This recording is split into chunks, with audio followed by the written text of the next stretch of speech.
All right, let's talk about motion.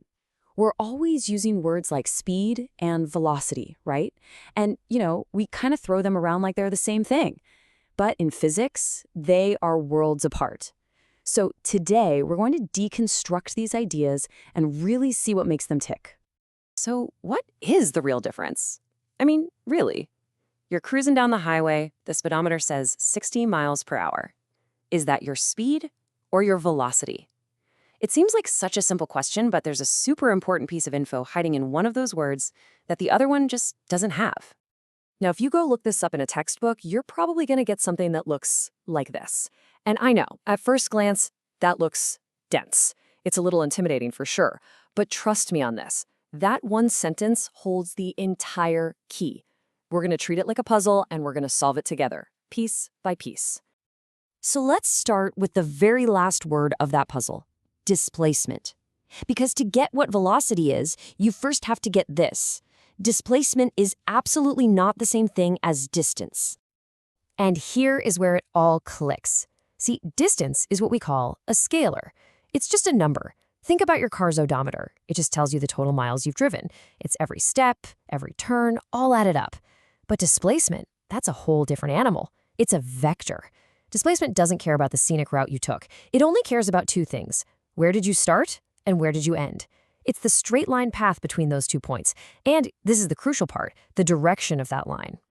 Let's make this super simple. Imagine you're walking from your house to a coffee shop. You walk 2 blocks east, and then you hang a left and walk 1 block north. Okay, so the distance you walked is easy, right? It's 3 blocks.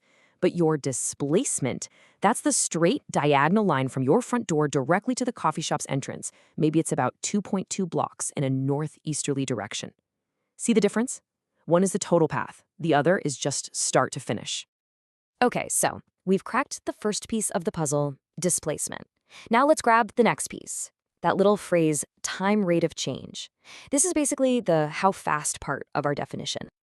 And really, rate of change is a simple idea. It just measures how quickly something is, well, changing. It can be anything, how fast the temperature is climbing, how fast your bank account is draining, or, in our case, how quickly your position in the world is changing. So let's go back to our coffee shop walk.